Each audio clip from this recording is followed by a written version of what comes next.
साल बाद। अस्सलाम वालेकुम। पिछले पीरियड में हमने बहुत सारी बातें सीखी थी, हरकत की तीनों मसावात को सीखा था। अब इस पीरियड में शकली तवानाई बिलकवा के बारे में हमको पढ़ना है। सबसे पहले तवानाई बिलकवा। तवानाई बिलकवा किसको बोलते हैं? ठीक है, आप देखिए ऊपर में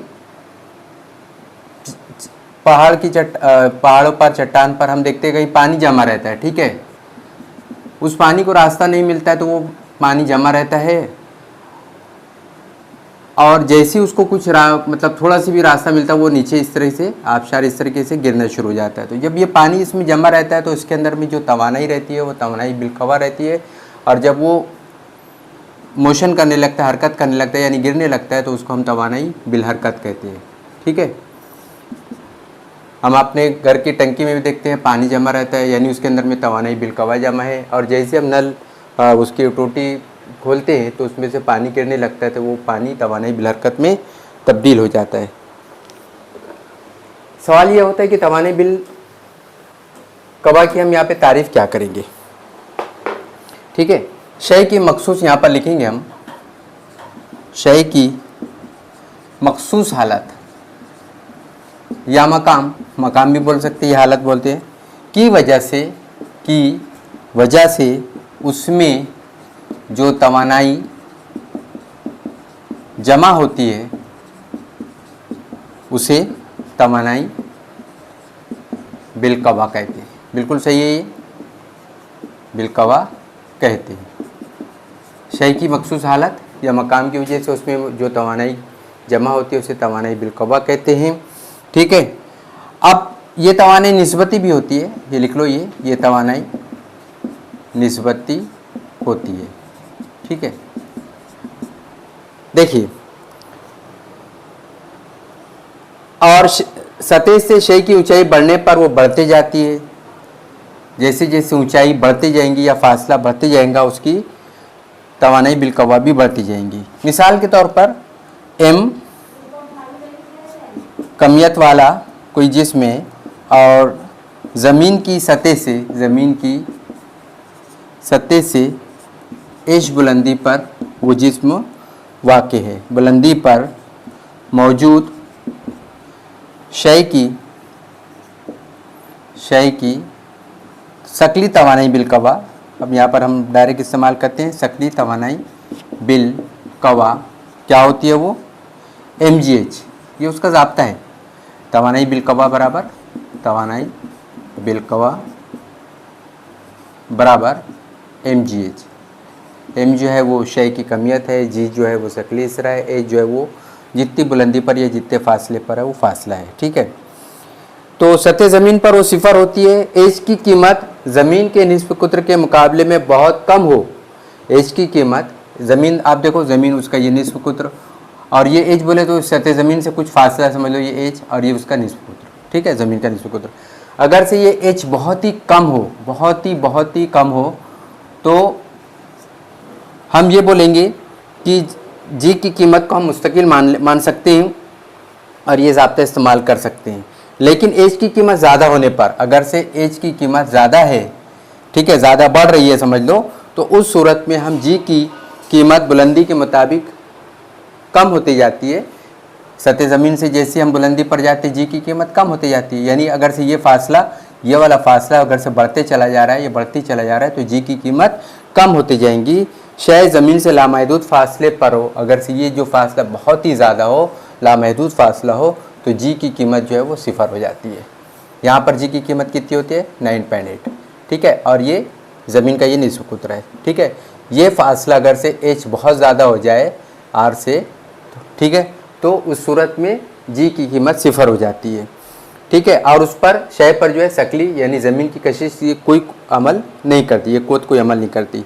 ठीक है, तो अब यहाँ पर अब जो है शय सतह ज़मीन से, शय ज़मीन की सतह से ऐसा लिखो, h बुलंदी पर हो, h बुलंदी पर हो, तो उसकी अब शकली तवानाई बिलकवा क्या हो जाएंगी?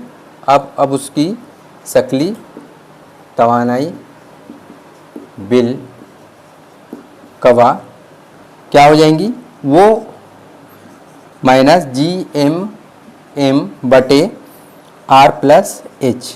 ठीक है, यहाँ पर जो M है वो ज़मीन की कमियत और R जो है वो ज़मीन का निस्व कुत्र है, ज़मीन का निस्व कुत्र है।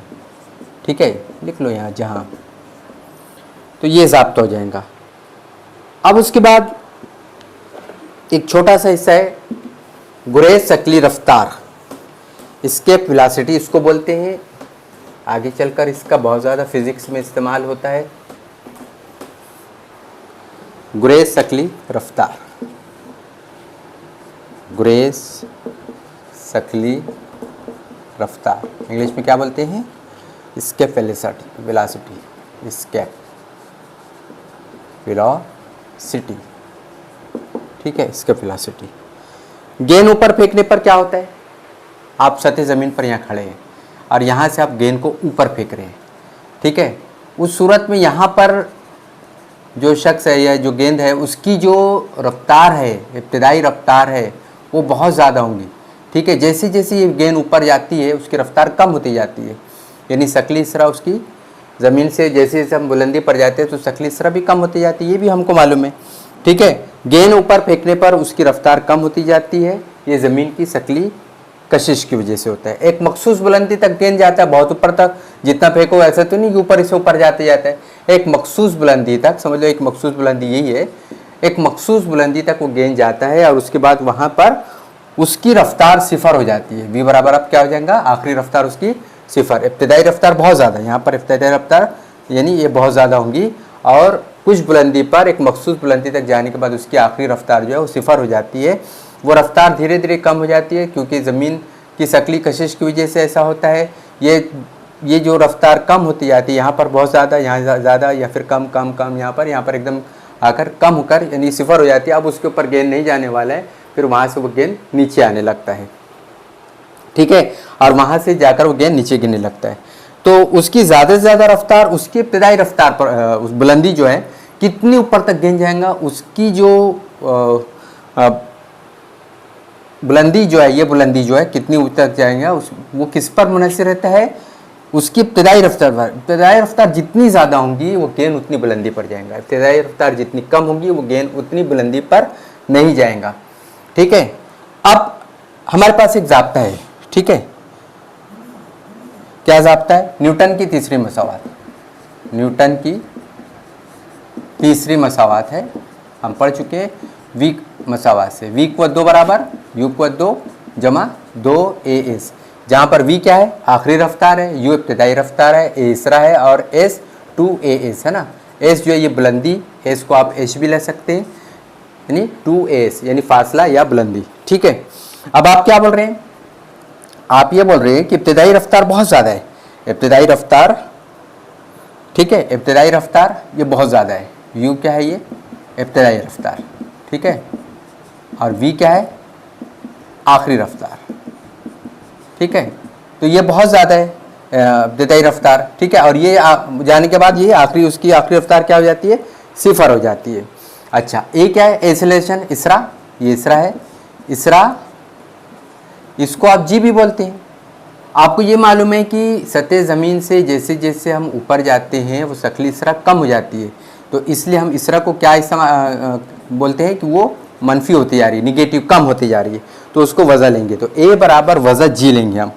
ये सब कीमत यहाँ पर रख दो। देखो v क्या लिया आपने, सिफर, सिफर को 2 बराबर u, तो इसमें कोई वो नहीं है, तो इब्तिदाई रफ्तार और बहुत ज़्यादा है, जमा 2 इंटू जी की कीमत माइनस जी, और h की कीमत क्या लिया आपने, वही फासला s लिया आपने, तो ये 0 हो गया बराबर u = 2, ये वज़ा 2gs हो गया। अब इसको u² बराबर 2gs हो गया, तो u बराबर √2gs हो गया।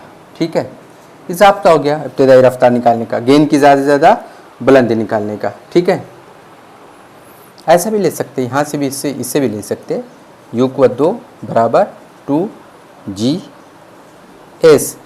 तो एस निकालना है आपको, एस बराबर यू को 2/2G, ये फासला है ना, और ये फासला एच भी रहता है। तो इस तरीके से हम गेंद की इब्तिदाई रफ्तार जितनी ज़्यादा होंगी गेंद उतनी ज़्यादा बुलंदी से ऊपर जाएगा, यानी इब्तिदाई रफ्तार जितनी ज़्यादा होंगी गेंद उतनी ही ज़्यादा ज़मीन की कशिश का मुकाबला कर सकती है और उतनी ज़्यादा बुलंदी पर वो गेंद जा सकता है। ठीक है, जी की कीमत सतह ज़मीन से ज़मीन के ऊंचाई के मुताबिक कम होती जाती है। फिर से जी की कीमत सतह ज़मीन से ऊंचाई के मुताबिक कम होती जाती है, इसलिए ऊंचाई पर जाने के बाद गेंद पर शक्ली कशिश कम होती है। ठीक है, इब्तिदाई रफ्तार की इस मखसूस कीमत को, ये जो इब्तिदाई रफ्तार है आपने ये जो निकाला, इब्तिदाई रफ्तार की मखसूस कीमत क्या हो गया 2GS √2GS है ना, या U को 2 बराबर 2GS। इस मखसूस कीमत को ऐसे लिखो, इब्तिदाई रफ्तार की इस मखसूस कीमत को क्या बोलते हैं, शकली गुरेज शकली रफ्तार। ठीक है, क्योंकि इस रफ्तार से फेंकी हुई जो चीज़ है वो ज़मीन की कशिश शिकल से आज़ाद हो सकती है। जितनी तेज़ी आएंगे उतनी कशिश शिकल कम होगी, तो यानी वो रफ्तार जो है जितनी ज़्यादा होंगी वो गेंद जो है वो शय जो ऊपर जा रही है उस कशिश शिकल से उतनी ज़्यादा आज़ाद हो जाएंगी। ठीक है, तो यहाँ पर हमारा ये हिस्सा ख़त्म हो जाता है, ये सबक अपना इख्तिताम पर आ जाता है। इसके अंदर में कुछ मशकी सवालात है, वो मशकी सवालात आपको करना है। मैंने पूरी बात यहाँ पर बोर्ड पर समझा दी है, उन सवालों के जवाब को आपको करना है, निकालना है। बोर्ड पर मैंने पूरी बातें लिख दी है, सवाल पढ़ते जाओ और वो पूरी बातें आप उसके जवाब में लिखते चले जाओ। उसके बाद दूसरा सबक है अनासिर की दौरी जमातबंदी।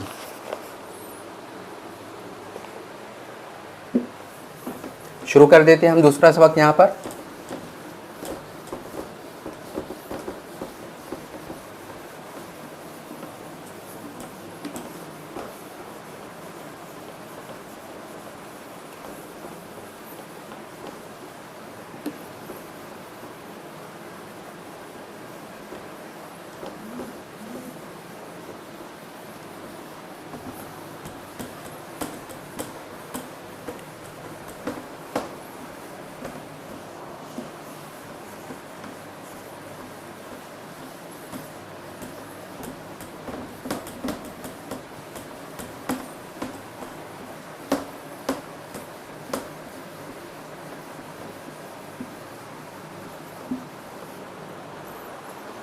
अनासिर की दौरी जमातबंदी सबक नंबर 2 है हमारा ये, अनासिर की दौरी जमात बंदी।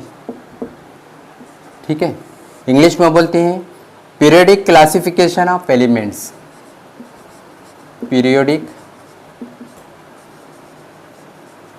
क्लासिफिकेशन ऑफ एलिमेंट्स, है ना, एलिमेंट और एस लगा दो, एलिमेंट्स। ठीक है, अनासिर की जमातबंदी, क्लासिफिकेशन ऑफ एलिमेंट्स। पिछली जमात में 9वीं क्लास में हम बहुत सारी बातें पढ़ चुके हैं कि एक अंसुर है, उसके अंदर मौजूद तमाम जौहर जो है वो एक ही किस्म के होते हैं, और फ़िलहाल यानी आज तक फ़िलहाल 118 अनासिर की दरियाफ्त हो भी चुकी है।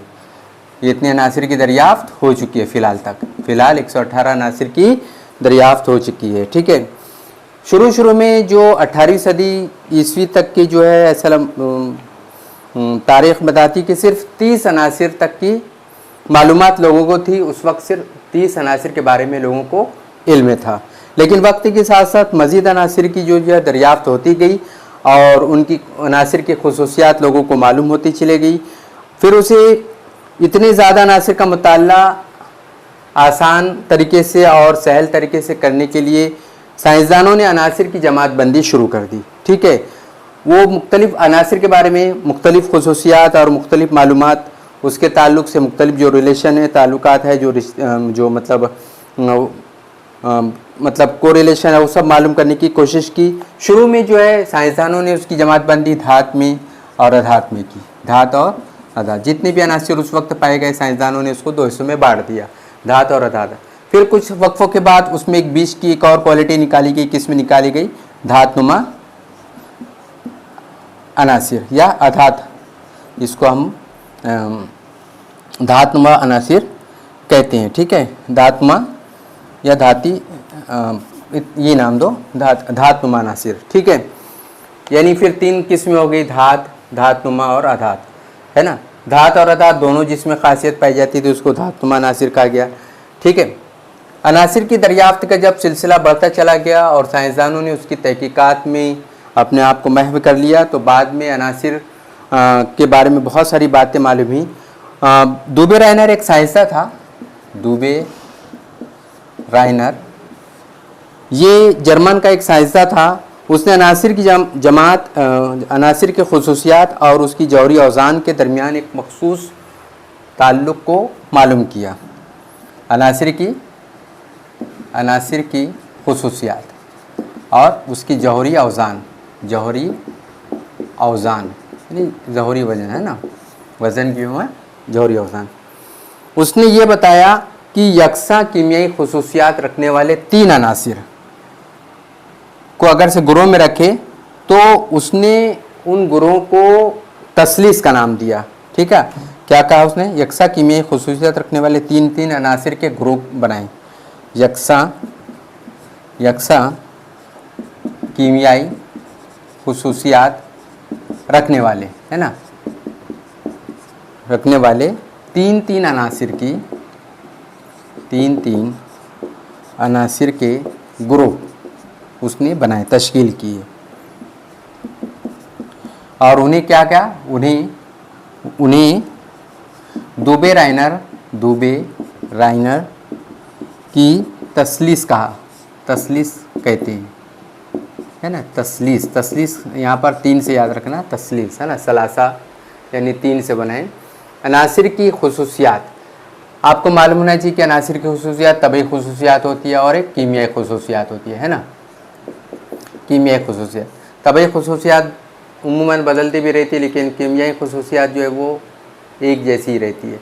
तो उसने जितने भी अनासिर दरियाफ्त किए, उस वक्त जितने भी अनासिर दरियाफ्त हुए, उनमें से यकसा कीमियाई खुसूसियात यानी एक जैसी कीमियाई खुसूसियात रखने वाले उसने 3 अनासिर कैसे ग्रुप बनाए। ये पहला अनासिर, ये दूसरा और ये तीसरा, ये तीनों अनासिर जो है, ये नंबर 1 और ये नंबर 2 और ये नंबर 3, समझ लो, है ना, 3 अनासिर है, ये तीनों अनासिर है। इनकी कीमियाई खुसूसियत क्या थी, यकसा थी। ऐसे 3 अनासिर कैसे ग्रुप बनाए, फिर दूसरा ग्रुप बनाया, तीसरा ग्रुप बनाया। तो ये जो ग्रुप है 3 अनासिर का, ये क्योंकि दुबे रायनर ने इसको बनाया था, इसलिए इसको दुबे रायनर की तसलीस कहते हैं। ठीक है, एक तसलीस में 3 अनासिर उनकी जौहरी कमियत की चढ़ती तरतीब में रखकर बताया कि दरमियानी अंसुर की जौहरी कमियत दीगर 2 अनासिर की जौहरी कमियत का औसत होती है। यानी इस तीनों की जौहरी कमियत समझ लो, 3 अनासिर लिया उसने, उनको उसने क्या किया, जौहरी कमियत को सऊदी तरतीब में रखकर एक तसलीस में, ये भी लिख लो, एक तसलीस में, एक तसलीस है समझ लो, एक तसलीस में 3 अनासिर उनकी जौहरी कमियत की सऊदी तरतीब या चढ़ती तरतीब, चढ़ती तरतीब में लिख लो, चढ़ती तरतीब में रख कर बताया। क्या बताया उसने, बताया क्या, ऐसा 3 चढ़ती तरतीब में इसकी जौहरी कमियत कम है, ये उसकी ज़्यादा है, उससे ज़्यादा है ना जौहरी कमियत। ठीक है, ऐसा उसने रखा। फिर क्या बताया कि दरमियानी अंसुर की जौहरी कमियत, दरमियानी अंसुर की जौहरी कमियत दीगर 2 अनासिर की जौहरी कमियत का औसत है। ये उसका तसलीस का कुलिया है, दुबे रायनर की तसलीस, है ना। क्या बताया, दरमियानी अनासिर की जो जौहरी कमियत है वो उसके दाएं तरफ और बाएं तरफ की जो अनासिर है उनका जौहरी कमियत का औसत है ना, का औसत है। ठीक है, तो यहाँ पर हम 3 मिसाल ले लेते हैं कि देखो लिथियम, लिथियम पहला, फिर दूसरा सोडियम और तीसरा पोटेशियम। क्या बोला इसको, Li बोले तो लिथियम, Na सोडियम और ये K बोले तो पोटेशियम। ठीक है, तो लिथियम की जौहरी कमियत कितनी थी, लिथियम की जौहरी कमियत है 6.9 और सोडियम की जौहरी कमियत है 23 और पोटेशियम की जौहरी कमियत है 39.1। लिख लो, ये क्या है, ये सब जौहरी कमियत है ना। और ये क्या है, अनासिर है ना, तसलीस है। ये किसकी तसलीस है, ये दुबे रेनर की, ये उसकी अलामत है, ये क्या है, उसकी अलामत है। ठीक है, तो क्या बताया उसने, दरमियाने अंसुर की जौहरी कमियत। तो यहाँ पर लिखो सोडियम की जौहरी कमियत, दरमियानी अंसुर सोडियम है, वो किसके बराबर है, दीगर 2 अनासिर, यानी दीगर 2 अनासिर कौन है, लिथियम की जौहरी कमियत और पोटेशियम, आखिरी वाला कौन सा है, पोटेशियम की जौहरी कमियत है ना, जौहरी कमियत, इसका औसत निकालो। यहाँ पर ये 2 अनासिर है तो बटे 2 कर दो। देखो सोडियम, लिथियम की जौहरी कमियत कितनी है, लिथियम की जौहरी कमियत 6.9 है प्लस पोटेशियम की कितनी है 39.1 है, अपॉन 2 करो, जमा करो इसको। देखो 9 और 1 10 के सिफर, आश्चर्य आ गया, हासिल का 1, 9 और 1 10, अच्छे 16 के 6, हासिल का 1, यहाँ पर 3 और 1 4 बटे 2, 40 बटे 2 यानी 23। तो ये इसका कितना आ गया, बीच वाले का 23 आ गया। ठीक है, तो यहाँ पर जो है लिथियम, सोडियम और पोटेशियम के लिए दुबे रेनर की तसलीस का जो कानून है, तसलीस है जो है वो बिल्कुल सही यहाँ पर बैठता है। लेकिन उसने जो दूसरी तीसरी जोड़ी बनाया, तीसरी मतलब जो ग्रुप बनाया अनासिर का, 3-3 अनासिर ग्रुप बनाया, हर एक में ये चीज़ जो है सही साबित नहीं होती।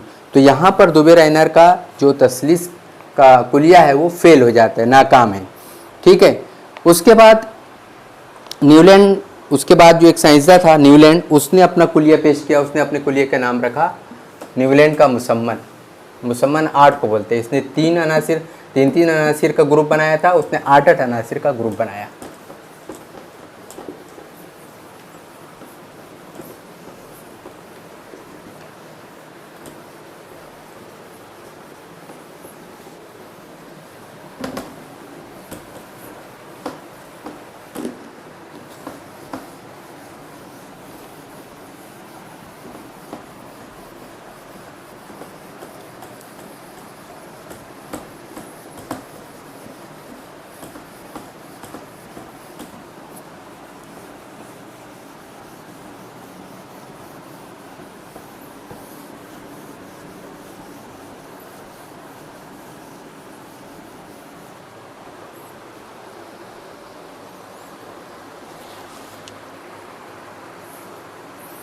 न्यूलैंड का मुसम्मन का कुलिया, अगला कानून है न्यूलैंड का मुसम्मन का कुलिया। ठीक है, न्यूलैंड्स लॉ ऑफ ऑक्टोज, ये बरतानवी साइंसदान है। ठीक है, जॉन लियोनेट्स, उसने एक अलग तरीके से अनासिर की जौहरी आज़ान की बिना पर अनासिर के खुसूसियत से ताल्लुक़ से अपना कुलिया पेश किया। उसने उस कुलिया का नाम न्यूलैंड का मुसम्मन का कुलिया कहा। 1866 में न्यूलैंड ने उस वक्त के मालूम शुदा कितने अनासिर उस वक्त थे ये हमको मालूम नहीं है, लेकिन उस वक्त जितने भी अनासिर थे उस मालूम शुदा अनासिर को उनकी कमियतों की सऊदी तरतीब में रखा।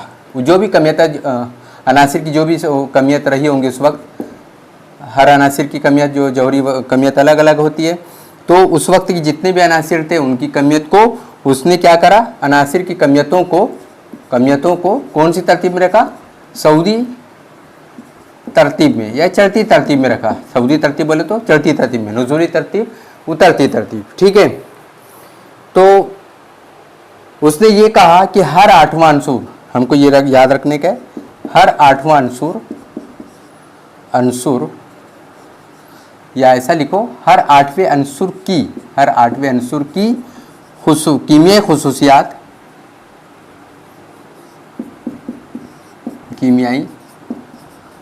खुसूसियात पहले अंसुर की खुसूसियत के मशाबा होती है, मशाबा है, ये बताया उसने, ये उसका जुमला है।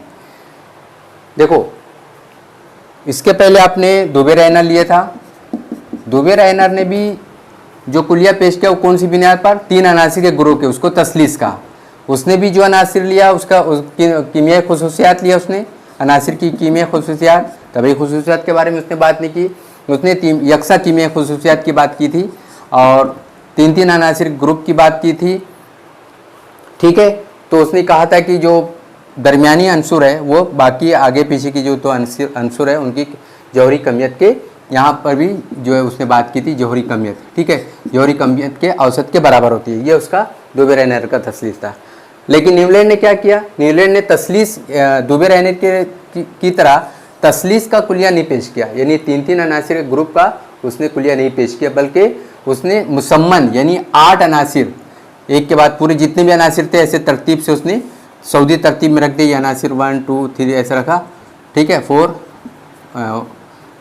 5 से तरतीब में रखा और उसको गाय में रखा, उसकी ये जो भी अनासिर है ये अनासिर है समझ लो, और उसको जौहरी कमियत, ये उसकी जौहरी कमियत, उसकी सऊदी तरतीब में रखा, इसकी जौहरी कमियत कम, इसकी उससे ज़्यादा, उससे ज़्यादा, उससे ज़्यादा, इस तरीके से, ठीक है, और 8 तक रखा, 8वां अनासिर।